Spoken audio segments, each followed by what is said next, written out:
Hey, welcome, fellows. We're in the second discussion on chapter 9 for cohort 7.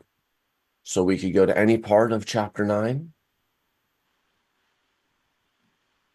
or jump in wherever you prefer.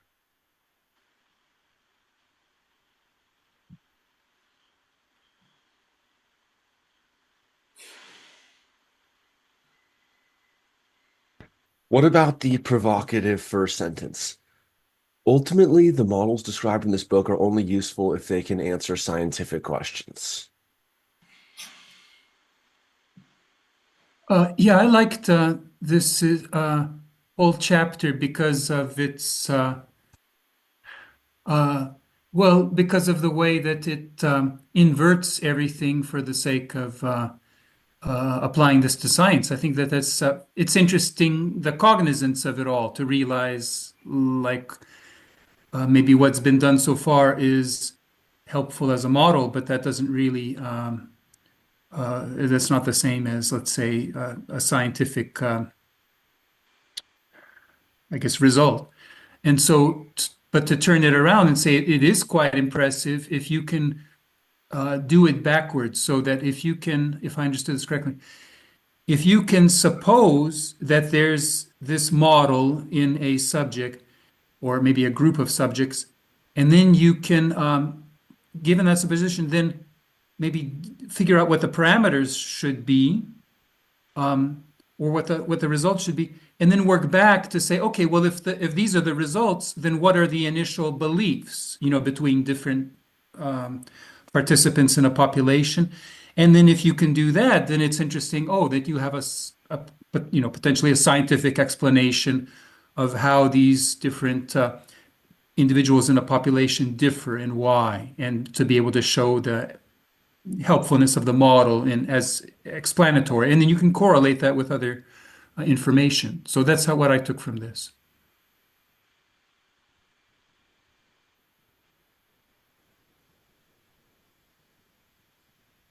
Yeah, great points. It has a lot to do with what makes a scientific account, like any, let alone a Hmm. satisfying or useful one. And what is the relationship between empirical observables, like the brute fact of the data points, and inferred latent states like causal attributions Hmm. or unobserved features, which are derived from empirical data, but derived from empirical data does a lot of work because you could derive in so many different directions from empirical data. You could say that this art piece was derived from the weather data. And there's so many Hmm. degrees of freedom with what weather data you took and what art piece you resulted in that somebody else might not be able to look at it and know that you used weather data at all. Right. Now, I'm interpreting this statement to mean uh, I'm interpreting answer scientific questions to mean make testable predictions. Uh, that may not be everyone's interpretation, but I always thought models are only useful if they can make testable predictions. Yeah, that's a great point. That's related to like falsificationism and the idea that we create secondary hypotheses that could then be either assessed to be true or false under the logic like if what you learned from the answer didn't give any derivative product that could be deemed to be more or less valid, it was kind of a dead end answer because it doesn't give any consequences. And then testable predictions is like the empiricist way of framing it. And that can even be framed in staying within the ActInf ontology, like answering scientific questions means reducing uncertainty about the scientific question. Oh, I like that. Now, I'll, alternatively, pointing at the first part of what you just said, it's still useful if we're moved forward in our investigations, even if it doesn't have explicitly testable predictions. If we're still developing the field of inquiry, that's still valuable. And when you say testable predictions, I think that that comes at it from both ends that are necessary in science, because you want to have things related to data that's observed. So if there's no data involved and there's no observations involved, then that's a funky science. That's But where the then science. also you want to have a theory. So you want to have a model that is meaningfully breaking down or decomposing or structuring these variables or questions or ideas, and so that you can look at relationships. And so if you have the testable prediction, it means that you have it from both ends, and then you can apply it to a wider scope. You can look at new examples, etc. But I think in the case of this chapter, it's about predictions of predictions, which is very sophisticated, because you're basically predicting, well, that you can figure out what's in another organism's mind, what they're predicting, let's say. And if your prediction's correct, you'll be able to do that for a whole variety of individuals, to say, well, they're predicting these different things, and you'll be able to confirm that. And then so the confirmation can also happen on both levels, that you can do that for more and more individuals, but given an individual, you can also get better and better validation for, like, well, what exactly is that belief or prediction that they're making? So it's sophisticated. Again, pointing to the process nature, the dynamic nature of the approach.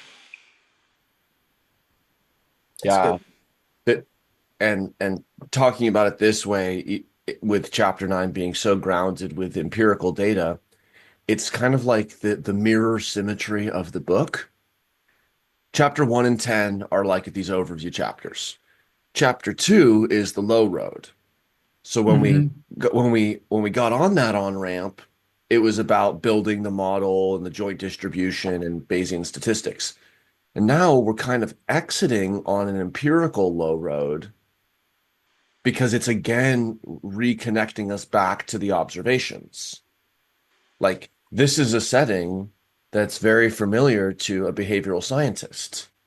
And even when a paper doesn't, like a behavioral science paper, doesn't explicitly use these techniques, doesn't use a POMDP, doesn't calculate variational free energy, still basically the setting of this meta Bayesian um, setup is there.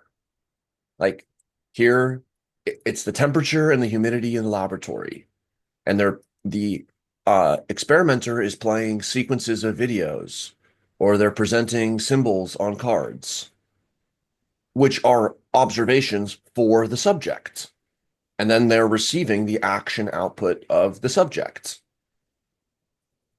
And then this just does so much interesting work with the subjective, because it is both subjective to them and it's the subject of the behavioral experiment.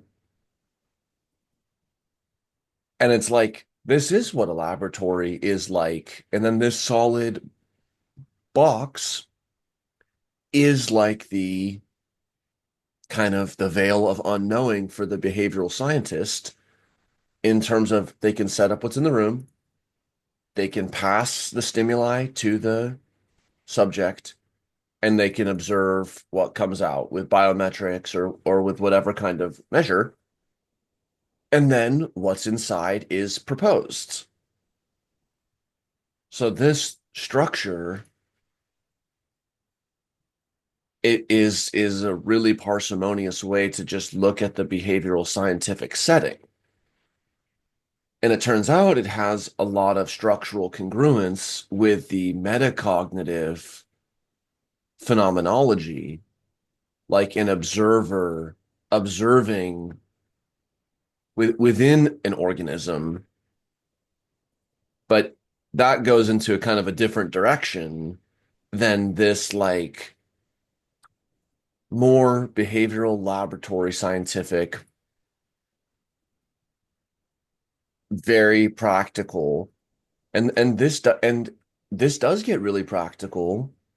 And the by number or by citation count, most of Friston's papers may be this kind of like this many subjects were put into the fMRI for this many minutes, exposed to these stimuli. Here was the statistical power. Here were here was how the experiment happened. Um, so this gets to the most practical statistical power calculation like parts of doing behavioral science, which kind of in the Skinnerian area, like B.F. Skinner, that without going too much in this, that's kind of the whole debate. Does that deny mind? Does behaviorism exclude minds? Um, and the cover of the book told us that we were going to be in for mind, brain, and behavior. And we saw brain in chapter 5 with the different neural systems. Chapter 9 really goes after behavior because it's not making psychological assertions or philosophical assertions. So mind is obviously a really complex and rich area with the first person and the second and the third person, all these different traditions and our own firsthand experiences of mind. Uh, but 9 zeroes in on behavior, which in a way gives the least contentious of the three. That statement might be contentious to some, but the neural accounts, somebody might think, well, with molecular reductionism and genetics and systems biology and deep learning, we're doing better than chapter 5 on brain accounts. But in terms of the structure of the behavioral environment, this is really like a gem tucked in at the end of the book.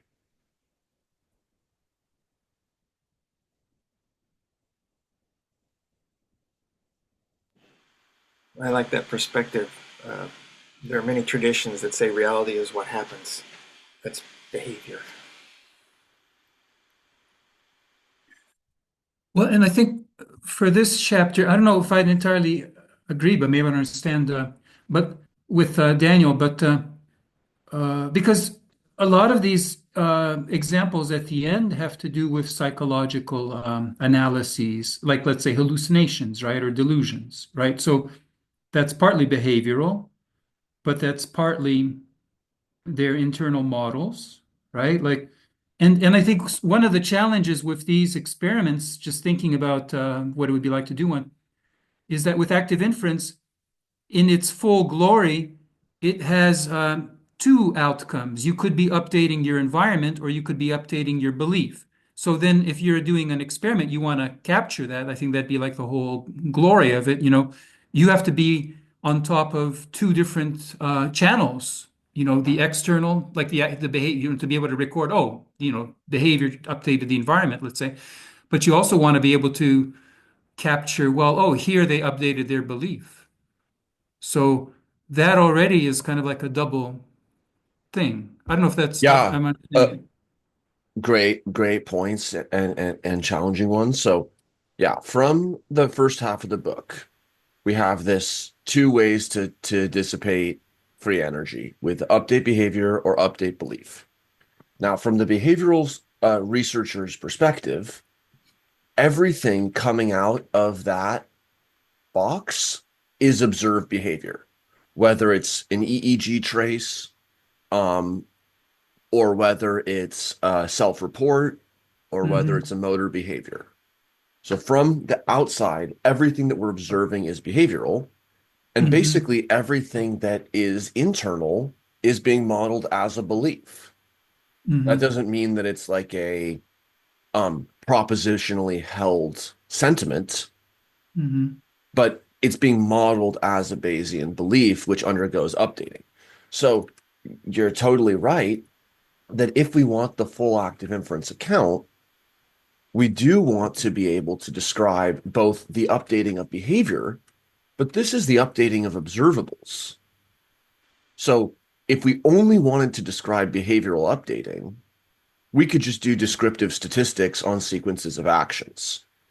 And there might be a situation where that's totally fine. But as soon as the behavioral researcher starts to suppose some latent factor that wasn't behaviorally observed, but is um, abduced to be relevant for the generation of behavioral sequences, they do start to kind of swim upstream into cognitive states, which do get into minds. Like that's where those examples in the table basically go from. Hmm. They're grounded in self-report or iSaccade, Hmm. or decision or game theory games or trust games. And then um, latent states are proposed, which make their way kind of up the low road towards the psychological and the cognitive. Hmm. Hmm.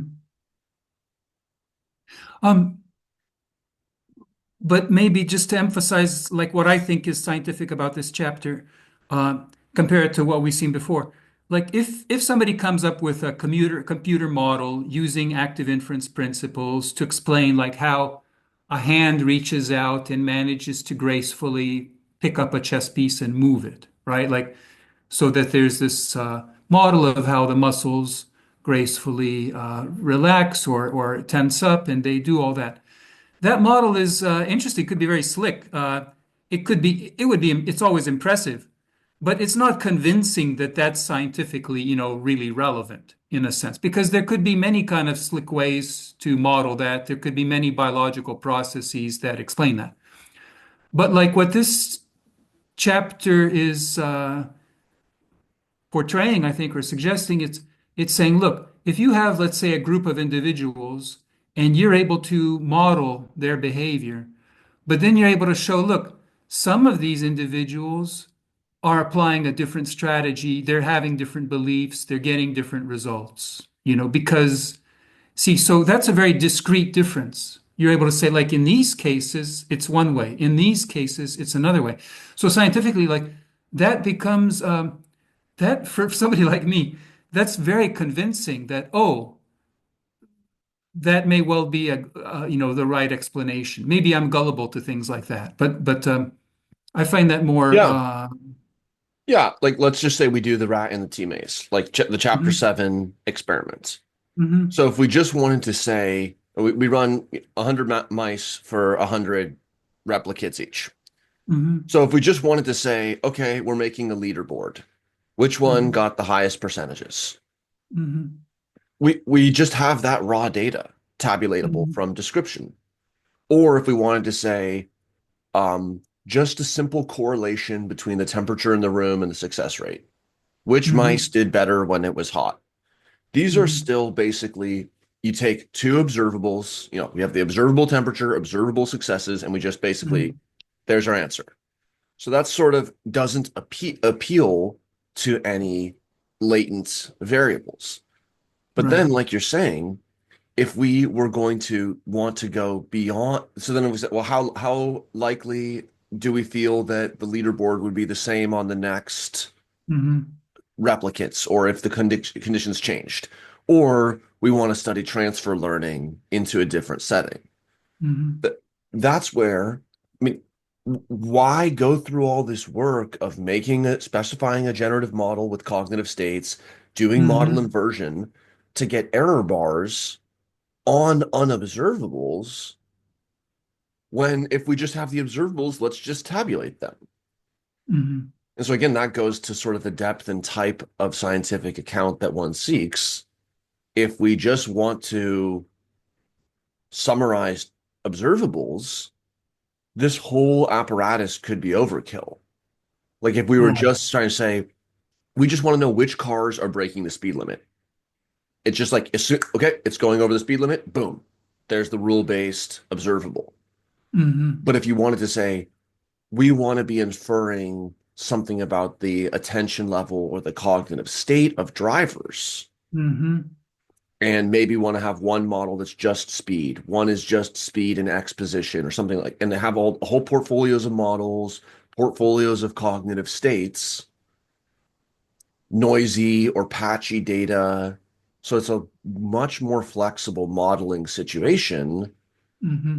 to be able to go from a custom sensor array to a custom cognitive unobservable suites, and then treat those unobserved inferred variables as downstream, as observations for a downstream process. Like this could be a risk factor, but a risk factor is never going to be a measurable feature of the world. There could be an observation that's a good proxy for risk or something like that, but any kind of summary statistic or risk estimator, there's just all kinds of stuff that seems pretty obvious to want. Like, which one of these buildings is going to be most likely to have this happen? But Well, and that will never be revealed from just munching the data from observables down. but even like with a risk factor, like risk factor is generally not a satisfactory causal explanation. Well, I mean, it's maybe helpful and practical in some ways, but if you really want to know the cause, right? Like, there's usually something direct, and I think what this is offering is to say that like if different individuals have or organisms have different generative models, they're going to have different causes to their behavior. Yeah, again, to like what makes a scientific account. What if we say, well, this building was a high risk of falling.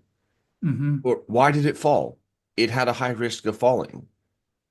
It's like, well, that's not really an explanation. That might be Right. very useful that you were able to have a calibrated risk assessments, or which one of these cars is likeliest to speed.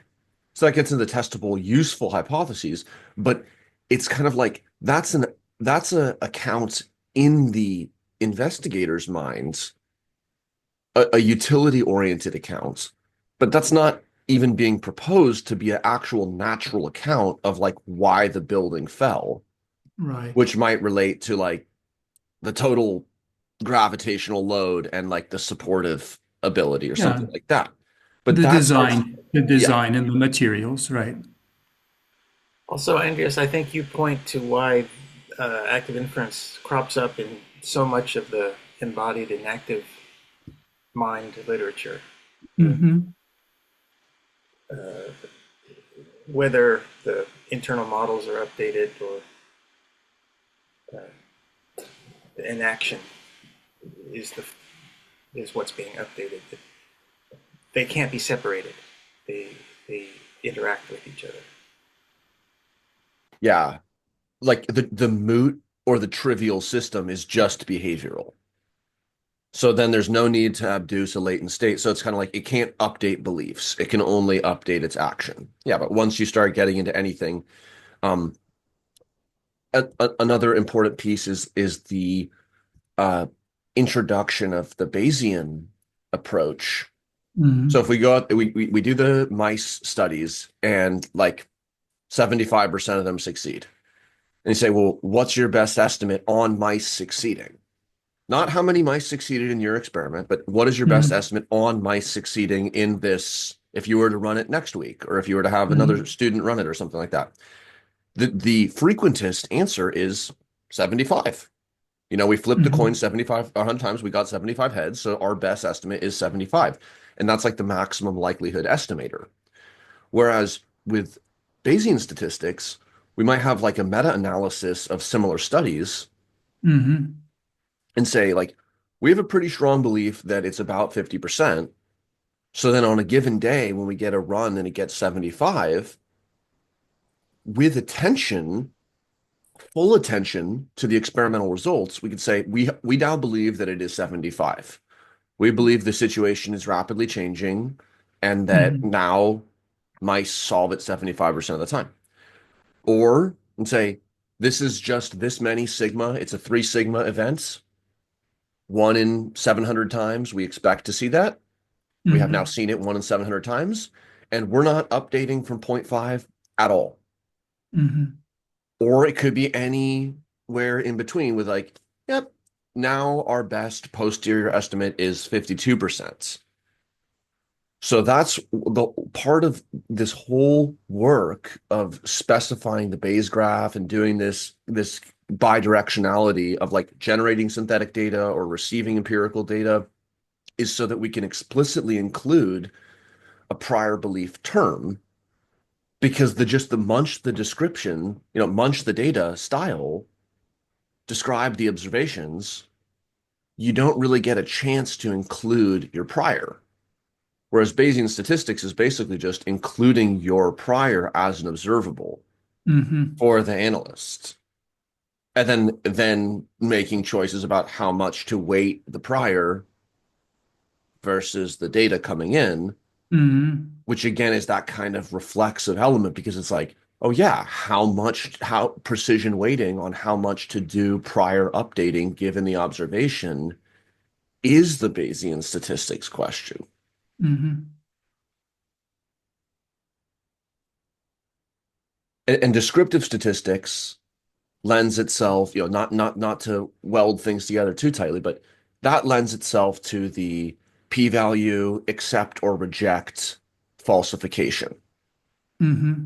Whereas the Bayesian epistemology, and there's many like writings and explorations on this, lends itself to more this continuous probability space updating style. It's like, Hmm. well, is the sun going to rise tomorrow or not? Whatever. Will we come to see the sun tomorrow? Hmm. And the frequentist could just say yes, or, I failed to reject that it didn't. It's like all those kinds of expressions, as opposed to just having a very high posterior belief. But a Bayesian, and you could make a Bayesian model that does give a discrete answer. But if you don't constrain it that way, it's going to stay in the continuous probability Hmm. spaces, which have more agility. Hmm. Because it's like okay, well, we shut the door on that hypothesis. It was falsified. But then part of the sometimes fallacious nature of the frequentist test is you're presented with two hypotheses, and then either there's a rejection or a failure to reject one, and then the failure to reject is not the same as the acceptance, and the rejection of one isn't the same as the acceptance of the other, because it can all be down this super contrived sequence of assumptions. Hmm. So it could be like, we tested to see whether eating eggs made a difference in cholesterol. At this p-value, we didn't reject the null that it didn't, but that's like, I don't know if it's like the contrapositive or something like that, but it's not the same as saying that it doesn't. It's just saying that that study wasn't powered or sensitized to detect the rejection, which has a huge overlapping territory with it actually not making a difference. Hmm. So all of this is kind of like in practice, they might all give the same results. If you're just testing for the difference in temperature between two rooms and the difference is big enough and clean enough, probably a huge number of methods are going to get you the right actionable information. But this is getting towards a more sophisticated accounting that like helps us embody all of these nuances that do come into play. This brings us back to the great power, meaning uh, necessitating careful model construction.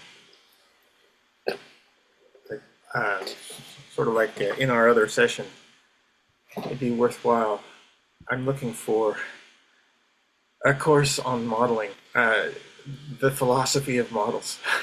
Hmm.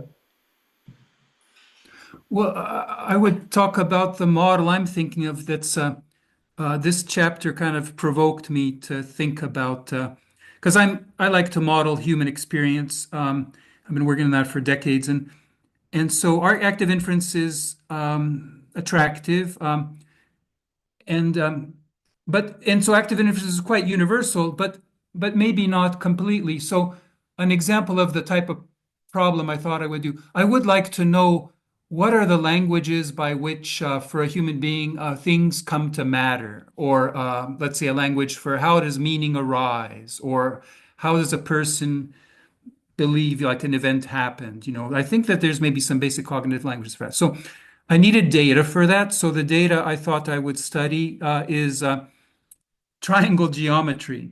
That you can have triangles of different shapes, and then you have these concepts of triangle centers, which could be simplest one is what's called an incenter. You draw a circle inside a triangle, and you make the circle as big as possible. The center of that circle will be called the incenter of the triangle. But you could do it with a center on the outside, and there's all these ways that you could make points given a triangle. Like you look at the medians, you intersect them, things. So, but there's not that many ways, and I suspect if I study that, and there's an encyclopedia of triangle centers, and if I study how it builds a language. A language like this, or maybe any language, will probably have six underlying actions, which relates to, let's say, six cases. Daniel gave a talk about cases in language, let's say. So something like that, these type of prepositional ways of thinking, that nouns are, let's say, used in a language like Lithuanian or Russian or so on, or Latin. So the point being that, okay, as far as active inference goes, it's kind of interesting that it's possible to think of there as this kind of like coordination between two types of action. One is, let's say, a physical continuous action like making a circle bigger. The other one is saying there's like a conceptual point to say, I want to have a center of a circle. So you do actions like you make a circle bigger, it's not positioned well, you kind of bump it over, you keep doing, you do a chain of actions, you end up with something like that's a center, let's say, that could make sense for a generative model, saying this circle needs a center that I could focus on.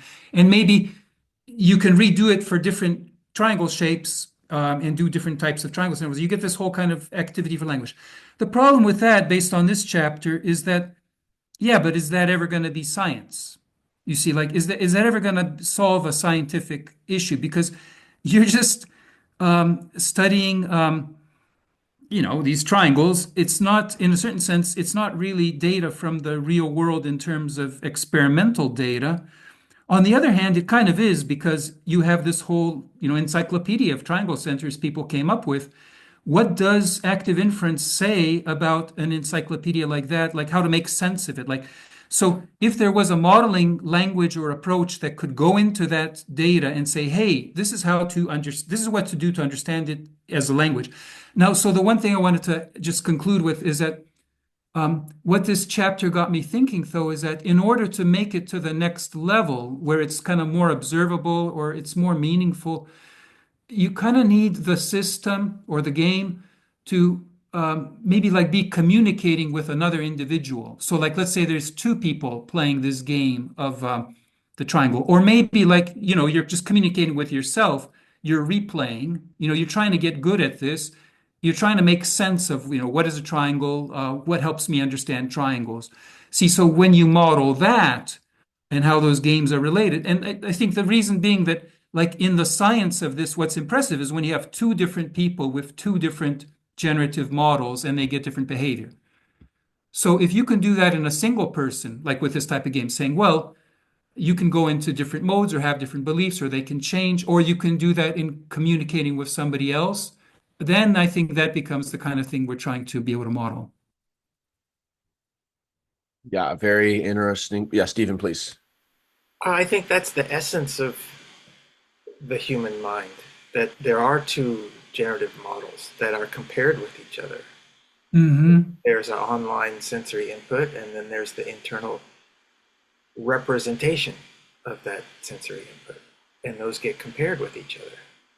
And it's that comparison, I think, in the higher level cortical areas that is this really complex motor behavior that we call thought,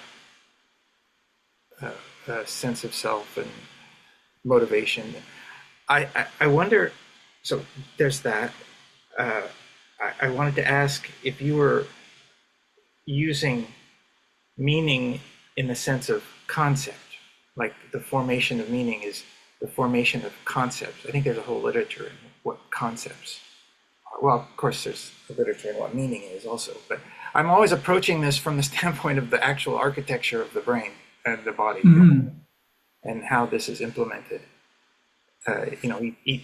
Neurons are Bayesian units themselves, and then they form Bayesian circuits, and it's the dynamic processes, with these frequent rise and fall of these activations with different frequencies that allow signals to get through or not, that amplify or cancel signals. And it's so hard for me to constantly translate Bayesian terminology like beliefs into a structural terminology like neural circuit. So what I find very helpful, what you said was like that you see generative models at both levels, and I really hadn't thought about that, but maybe that's the way to go. I have this model of the three minds, I call it. So there's a mind that knows the answers, which would be what you call like the sensory, and it knows them unconsciously. But then you have a mind that does not know, but it consciously does not know. So it's just like full of questions. It's full of variables. Like every word is a question. Like the word horse really means like, what is a horse? And then the other mind gives you the answer, what the horse is. Maybe gives you an image or something. So in terms of meaning arising, it's like basically you have these two minds on autopilot. Like one is just feeding you all kinds of imagery, like you're watching television. The other one's just kind of chattering away, and they just do their own thing. But you have a third mind that's investigatory that tries to connect them with each other to kind of like balance them so that the mind that knows and the mind that does not know, they're able to say the same things in different ways. Because like the mind that knows, it's like 100 billion neurons are telling you one thing. But there's like 100,000 concepts that same information is being reduced. And now, so it's like this distinction between the brain and the mind, like that, is that neural? Well, that's maybe not a very helpful way to look at it. It's just some kind of conceptual structure out there. But they need to be linked. So there's a third mind that kind of helps to punctuate or, adjust ratios, parameters, whatever, to kind of emphasize, like to weave them together. So on the one point of view, like with the conceptual mind, there's a certain point where like it's babbling and all of a sudden, yeah, but this is meaningful and that is meaningful for this reason and for that reason. Like, for example, this point at this circle is going to be meaningful that we're building. Whereas like the points on the circle aren't meaningful at all. But in terms of mattering, like it matters to get the circle to the maximal size. That matters. That's a task to perform. So I like that little language because you can see the difference between the two. Yeah, I think the third mind falls out of the other two. It's a consequence of the interaction between the two. I really like your framing there. Yeah, and so it's both a consequence, but then maybe it's steering it. You see, so like we have a will, it's deliberate, it's cognizant. So it's ambiguous, right? Like which is it? In the process, it changes. One could say it changes the synaptic weights, but there's nothing static. Everything is constantly changing. And when they meet, the interaction changes itself in the process of interacting. I always think of it in terms of a synapse changes itself in the very action of transferring neurotransmitter. The vesicles have proteins on them that merge with the synaptic membrane, and now it's different than it was before. So is that a helpful way to look at is active inference and generative models, are they a helpful way of looking at the neural systems themselves? It's rich enough to apply to the neural systems themselves. Absolutely. Yeah, it's quite appropriate, I think. There, Yeah, I think that's where it's really helpful to look at the SPM work, which is Mm-hmm. a whole toolkit ranging from like spike and fire models of single neurons to neural mass Mm-hmm. probability models to dynamic causal modeling, all within this like ultra chapter 9 empiricism with the Mm. sensor fusion of the EEG fMRI data. So this, and then in a way, the behavioral scientists model can be seen as like a symbolic second mind of Mm-hmm. the primary embodiment of the mouse. But let's say it was like an alien creature and Mm-hmm. or it's an unknown creature, but Mm-hmm. it has an embodiment, it has a firstness. Mm-hmm. And then this is a symbolic projection onto that firstness from a pretty small diagrammatically defined graphical toolkit. Mm-hmm. And then there's to your point about the communication, then there's a two agent. It's kind of like that. Then the minds is kind of like the experimental setup and the experimenter. Mm-hmm. And then there's the investigation is in the interplay. And then you talked about communication of generative models across agents. That's like the synchronic, like joint. That's like the space between two at or more at once. And then there's um replay and pre-play, Mm-hmm. which is like diachronic, but that's like oneself, but it's like, is it a different self, right? If it's but just legally speaking, it's the same person. Mm-hmm. But then that's like also kind of like a space between some extant actuality, which is like the 100 million neurons, Mm-hmm. and then some symbolic condensation, and then something happens in the space between, which in the Bayesian updating moment is given a causal power. Or you could just take the Bayesian posterior and Mm-hmm. just it could be treated as epiphenomenal. Like you could just continue to collide streams of priors and observations Mm-hmm. and then just slough off the posteriors. What do you mean by epiphenomenal? What does that mean? Like you'd calculate a posterior and discard it. Like the posterior is never given a causal reentry into the system. Oh, okay. Like what people arguing that consciousness is epiphenomenal, which is to say like it arises, but there's no causal arrow back. It's like a side effect, but not Yeah, really it's relevant. a It's view not a only. participant. Yeah. Mm-hmm. And then the question is like, without, Descartes and all that, but how do you have something that re-enters causally? Is the third mind just like the sparks flying from Mm-hmm. the interplay?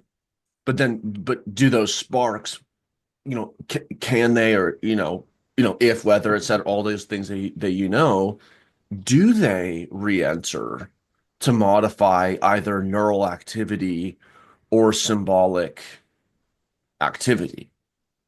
And so I'm writing this paper about this model, and some of the things I write about, and I quote the textbook. But for example, there's an interesting paper about a window that says, you have a stimulation of the brain. Let's say you have pre-conscious time, but let's say from 250 milliseconds to 700 milliseconds, there's this rather long window of conscious access, what they call. And what they noted with the paper, they did different situations where you could do task related or task free. You're listening to music. Let's say maybe you're supposed to be hearing for something, or maybe you're not. But they look at the conscious access, and what they notice is that the window stays open for longer than you would think. Like there's room for playing around of the signal, there's room for it to settle down. So, with regard to the three minds, then that's very compatible in the sense that your first mind, this preconscious stage, can suggest candidate action, sensations. It can give you information like that. Then your conscious mind is globally trying to figure out, how to integrate this, what to do. But the third mind, it's like acting as a brake. It's saying, wait, don't rush, don't rush. I'll tell you when to hardwire it, when it's all right. So the point being that the prolongation suggests that there could be something that's prolonging this, like fighting against early resolution. But furthermore, you can have an idea go into your brain before you're conscious of it, of what you're going to do. It's just a candidate, decision. So you get this paradoxical thing that, what you thought you were going to do, you already knew, quote unquote, before you, but actually it was just a candidate, that got confirmed. I think that's the way to read it. I like that. Which then is affected by experience. The more that happens, the more likely. Yeah. But all three zones, like the meaning changes as you go through those three zones of, it was a candidate, it got kind of like worked out, and then it was affirmed, let's say. And I think that points to a threshold effect, where if there is this practiced development of openness to intention, then if consciousness can be ever be considered as anything other than epiphenomena, it is in the realm of intention. Creating, as you say, a bias toward a particular candidate class of actions. Yeah, you can have a bias, right? And so that's a way of self-affecting yourself, is to have biases. And so I quote chapter 5 about the basal ganglia, because I say there's a lot of evidence. I think McGilchrist, Ian McGilchrist wrote a book about left hemisphere versus right hemisphere. So you get a lot of this, a champion for both. But I'm saying it's deeper than that. If you go to chapter 5 about the basal ganglia, even in arthropods, you have this distinction between releasing and allowing the action as opposed to not allowing it. There's this, you have to play with both. And I think that that's a sign of consciousness, that, you're able to do that. And so dopamine is what triggers that, and dopamine goes way back. So that's just a mechanism. Another one I cite is immune systems. You have two versions. You have the one that's like inborn, innate, I guess they call it, then the one that is able to learn. And so the question is, how do they not conflict? So I think there's got to be some kind of harmony between them, harmonizer between those two immune systems. You talk about another principle of biological function. The best control system is one that is both excitatory and inhibitory in constant tension. Right. You want both. Right. And so I have this quote. I said this thing. The second mind, it avoids the territory, because there's things you can't learn from. You'll just die. So you want to avoid the territory and embrace the map. And so that's why you want to, for things you don't know, you know, like the unlucky mind. There's a mind when things are unlucky, you don't want to try your luck. We have a lucky mind and an unlucky mind. So. Okay, thank you. We'll end it there. Awesome. See you soon.